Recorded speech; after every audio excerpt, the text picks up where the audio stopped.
Assalamualaikum warahmatullahi wabarakatuh.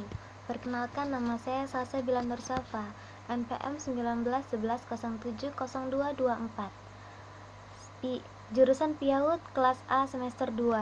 Saya dari Universitas Islam Negeri Raden Intan Lampung.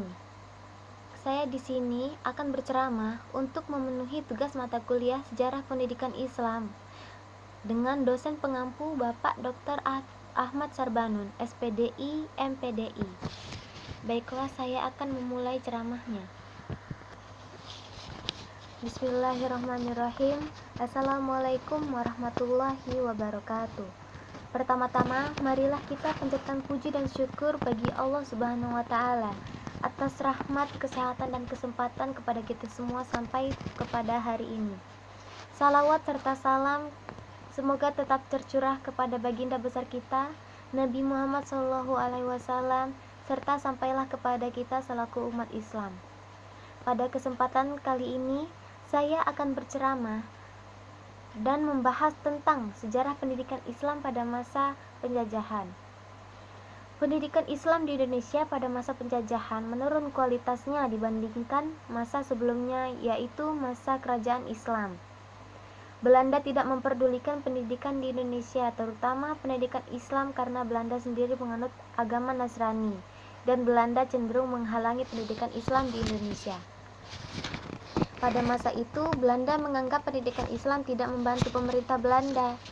Para santri pondok dianggap buta huruf Latin, sehingga Belanda memojokkan pendidikan Islam di Indonesia dan membuat pendidikan Islam menurun.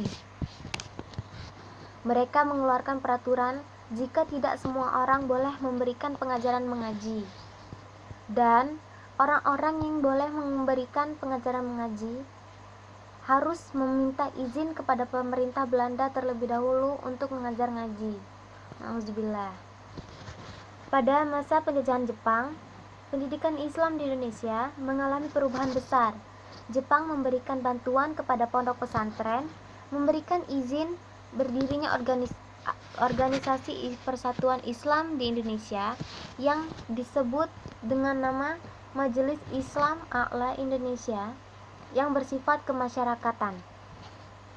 Maka dari itu, di masa yang merdeka ini kita harus menjunjung tinggi ajaran pendidikan Islam di Indonesia. Mengingat perjuangan pendidikan Islam pada masa penjajahan yang selalu diliputi kesulitan, teruslah menuntut ilmu, karena dengan ilmu kita dapat mendapatkan kebahagiaan di dunia dan di akhirat.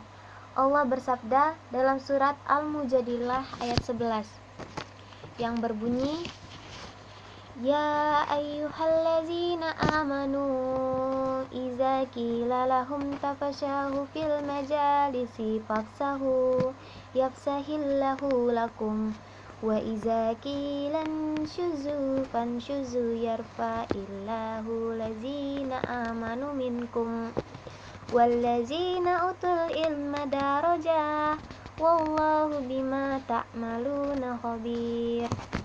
Yang artinya, wahai orang-orang beriman, apabila dikatakan kepadamu, berilah kelapangan dalam majelis-majelis, maka lapangkanlah.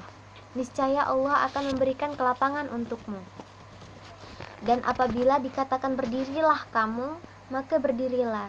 Niscaya Allah akan mengangkat derajat orang-orang yang beriman di antaramu, dan orang-orang yang memberi ilmu beberapa derajat. Dan Allah Maha mengetahui terhadap apa yang kamu ketahui dan kamu kerjakan. Baiklah, cukup sekian ceramah yang bisa saya sampaikan. Semoga bermanfaat. Jika ada kesalahan dan kekurangan, saya mohon maaf, dan kepada Allah saya memohon ampun. Saya akhiri. Wabillahi taufiq wal hidayah. Wassalamualaikum warahmatullahi wabarakatuh.